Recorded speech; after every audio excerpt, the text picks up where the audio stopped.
ಕೇವಲ 9 ತಿಂಗಳಲ್ಲಿ ಸಿಕ್ಕಿತು ಐತಿಹಾಸಿಕ ನ್ಯಾಯ. ಕೊಪ್ಪಳ ಜಿಲ್ಲೆಯ ಗಂಗಾವತಿ ತಾಲೂಕಿನ ಸಾಣಪುರದಲ್ಲಿ ನಡೆದಿದ್ದ ಭೀಕರ ಸಾಮೂಹಿಕ ಅತ್ಯಾಚಾರ ಮತ್ತು ಕೊಲೆ ಪ್ರಕರಣದಲ್ಲಿ ನ್ಯಾಯಾಲಯ ಮರಣದಂಡನೆಯ ಮಹತ್ವದ ತೀರ್ಪು ನೀಡಿದೆ. 2025ರ ಮಾರ್ಚ್ನಲ್ಲಿ ನಡೆದಿದ್ದ ಈ ಕೃತ್ಯದ ವಿಚಾರಣೆ ನಡೆಸಿದ ನ್ಯಾಯಮೂರ್ತಿ ಸದಾನಂದ ನಾಗಪ್ಪ ನಾಯಕ್ ಅವರು ಆರೋಪಿಗಳಾದ ಮಲ್ಲೇಶ್, ಸಾಯಿ ಮತ್ತು ಶರಣಪ್ಪ ಎಂಬ 3 ದೋಷಿಗಳಿಗೆ ಗಲ್ಲು ಶಿಕ್ಷೆ ವಿಧಿಸಿದ್ದಾರೆ.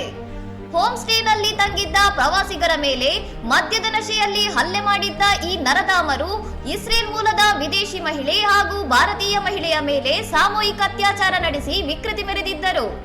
ಅಷ್ಟೇ ಅಲ್ಲದೆ ಪ್ರವಾಸಿಗರನ್ನು ಕಾಲುವೆಗೆ ತಳ್ಳಿದ್ದರಿಂದ ಒಡಿಶಾ ಮೂಲದ ಬಿಭಾಷಾ ಎಂಬ ಯುವಕ ನೀರಿನಲ್ಲಿ ಮುಳುಗಿ ಸಾವನ್ನಪ್ಪಿದ್ದನು. ಈ ಘಟನೆ ಇಡೀ ದೇಶವನ್ನೇ ಬೆಚ್ಚಿ ಬೀಳಿಸಿತ್ತು. ಕೃತ್ಯ ನಡೆದ ಕೇವಲ 9 ತಿಂಗಳಲ್ಲೇ ತೀರ್ಪು ನೀಡುವ ಮೂಲಕ ಗಂಗಾವತಿ ನ್ಯಾಯಾಲಯ ನ್ಯಾಯಾಂಗದ ದಕ್ಷತೆಯನ್ನು ಮೆರೆದಿದ್ದು ಸಮಾಜಕ್ಕೆ ಅತ್ಯಂತ ಕಠಿಣ ಸಂದೇಶ ರವಾನಿಸಿದೆ. ಇನ್ನಷ್ಟು ಸುದ್ದಿಗಳಿಗಾಗಿ ನೋಡ್ತಾ ಇರಿ ಸೌರಂ ಟಿವಿ.